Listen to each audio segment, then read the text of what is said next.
दो खास मेहमान आज हमारे साथ चर्चा में जुड़ चुके हैं। मेजर जनरल हर्ष कक्कड़ सर हमारे साथ जुड़ चुके हैं। बहुत बहुत शुक्रिया सर। सबसे पहले जय हिंद।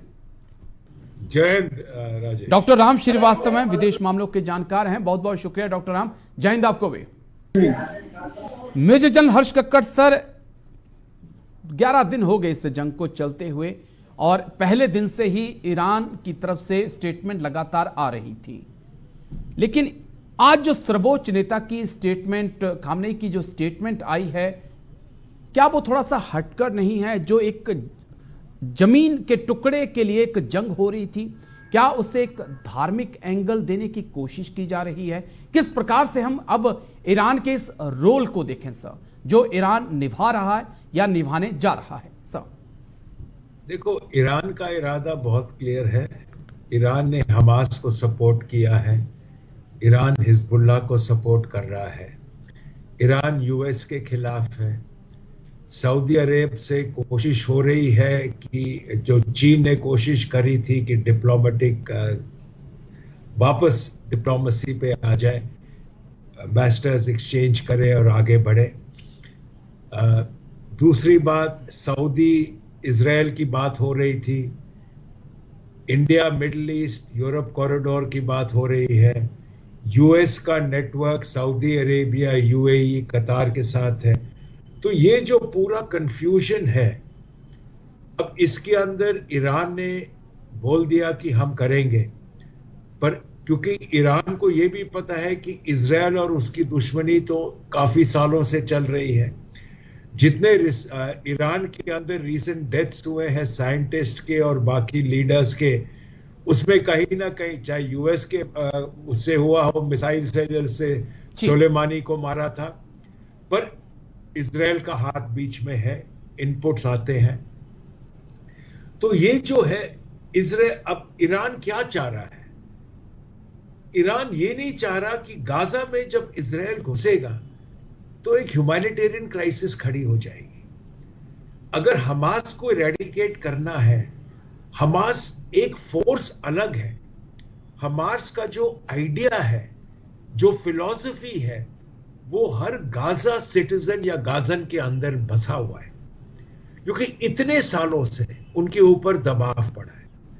तो और दूसरी बात, जैसे कोई भी देश हो, हर देश फौज को तैयार करता है दुश्मन से बचाने के लिए जी। हमास देशवासी को इस्तेमाल करते हैं अपने आप को बचाने के लिए।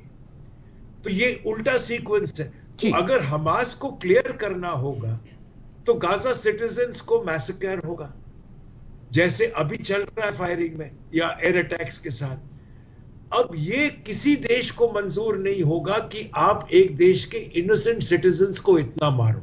आपको हमास को क्लियर करना है जी। हमास टनल्स में है, हमास कोई बिल्डिंग्स में नहीं है, तो वो मुश्किल है। पर इजराइल के पास कोई सेकंड चारा नहीं है। ईरान की धमकी को इजराइल इतना सीरियस नहीं ले रही, क्योंकि इजराइल को पता है कि यूएस की बैकिंग है। ओके। दूसरे देश ईरान के साथ मिलेंगे नहीं, पर अगर गाजन्स का डेथ होगा तो ऑटोमेटिकली जितने देश हैं मिडिल ईस्ट के, वो चुप नहीं बैठ सकते। उनको इजराइल के खिलाफ बोलना होगा, चाहे वो हमले में ना है जी। और सबसे जरूरी बात जो हम लोग मिस कर रहे हैं, दुनिया बात करती है टू स्टेट सोल्यूशन। अगर आप टू स्टेट सोल्यूशन की बात करो तो आप एक डेमोक्रेसी पैलेस्टीन की बात कर रहे हो, और बाकी मिडिल ईस्ट में जितने देश हैं, या एमिरेट्स है जी, या मोनार्कीज है या अथॉरिटेरियन है, इनमें से कोई नहीं चाहेगा कि एक डेमोक्रेसी बीच में आके खड़ी हो जाए, क्योंकि उनको अपना में खतरा है। तो उनको क्या रोकना है कि इजराइल इसी हालत में रहे, हमास की धमकी के साथ और हिजबुल्लाह की धमकी के साथ अपनी बाकी जिंदगी काटे, और हम बाहर बैठ के ये दबाव डालते रहे। वक्त में आप देखेंगे। और दूसरा अहम पॉइंट, बिल्डअप एरिया में ये जंग होने वाली है, जो एक कहा जा रहा है कि इजरायली आर्मी का सबसे बड़ा इम्तिहान होगा, और बहुत नुकसान भी होता है और बहुत कुछ सीखने को भी मिलेगा। मैं डॉक्टर राम का यह भी कहना है कि हो सकता है कि इजराइल एक कदम आगे जाकर बायोलॉजिकल वेपन तक पहुंच जाए? कितने आसार हैं सर? 2 सवाल हैं, दोनों का जवाब चाहिए होगा सर।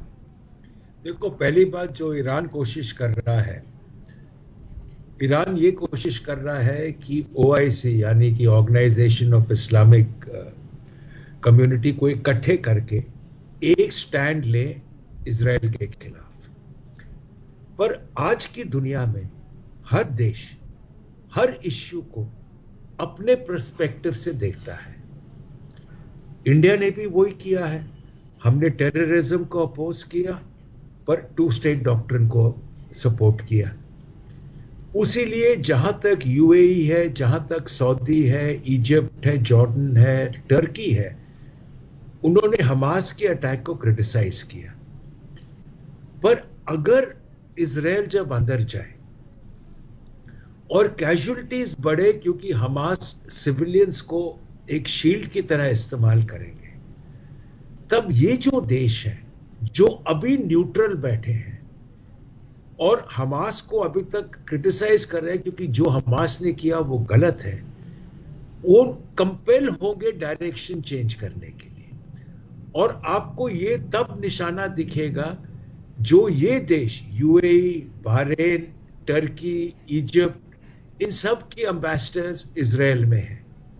जब ये एम्बेसडर्स को रिकॉल करेंगे तब ये मैसेज आएगा कि ये शिफ्ट हो रहा है जो ईरान का पर्सपेक्टिव है। ये डिपेंड होगा कि इजराइल किस प्रकार आगे बढ़ेगा। अगली बात, जो इजराइल का ऑपरेशन है, इजराइल को पता है कि ऑपरेशन डिफिकल्ट है।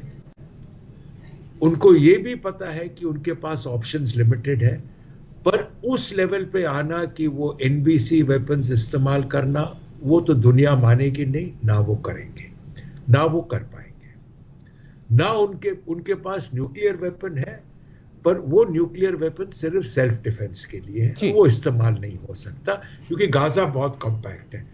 पर जो ऑपरेशंस, ग्राउंड ऑपरेशंस डिले करे जा रहे हैं, पॉसिबली बाइडेन का विजिट जो आज होना है, जो आज हो रहा है जी, इस विजिट के दौरान डिसीजन होगा कि ग्राउंड ऑपरेशंस लॉन्च करेंगे या प्रेशर बिल्ड करेंगे। क्योंकि अभी जो उन्होंने हालात क्रिएट किए हैं, पानी नहीं, पूरी तरफ से ब्लॉकेड, लोग जो अंदर है वो फंसे हुए हैं और हमास को टारगेट कर रहे हैं, बिल्डिंग्स डिस्ट्रक्शन चल रही है। अब जहां तक ये स्टेट्स का सवाल है, अगर हमास निकल जाए, सऊदी अरब, UAE, बहरीन, कतार, ये सब खुश है, हमास आउट हो गया। ठीक है, तो इजराइल जब ऑपरेशन लॉन्च करेगा, ये बहुत स्लो स्टेडी ऑपरेशन होगा और ये देखना होगा कि कैजुअलिटीज कम से कम हो, क्योंकि कैजुअलिटीज जहां बढ़ेगी, प्रेशर इजराइल के ऊपर, हर बार प्रेशर इजराइल के ऊपर तब माउंट हुआ है जब गाजा के अंदर कैजुअलिटीज बढ़ी है। हमास को टारगेट करने पे कभी प्रेशर माउंट नहीं हुआ इजराइल पे। इस बार जो अंडरग्राउंड टनल्स हैं, उसके जब तक इनको इनपुट्स नहीं आएंगे, जब तक उसके ब्रेक थ्रू नहीं करेंगे, तब तक इजराइल को दिक्कत है। इसलिए अभी जो इजराइल कर रहा है, इनपुट्स दे रहा है, इंफॉर्मेशन गैदर कर रहा है। और ये याद रखना कि आपको पता है, मेरे को पता है, fighting in built up areas जैसे गाजा है, जी, वेरी हेवी कैजुअलिटी है, वेरी हेवी कैजुअलिटीज है अटैकर की, डिफेंडर की बहुत कम है, क्योंकि डिफेंडर का इलाका है, बिल्कुल वो अपनी बिल्डिंग में अपनी जगह पे खड़े होकर लड़ेगा और Israel will have to face very heavy casualties. ठीक है सर, एक बड़ी खबर है उसके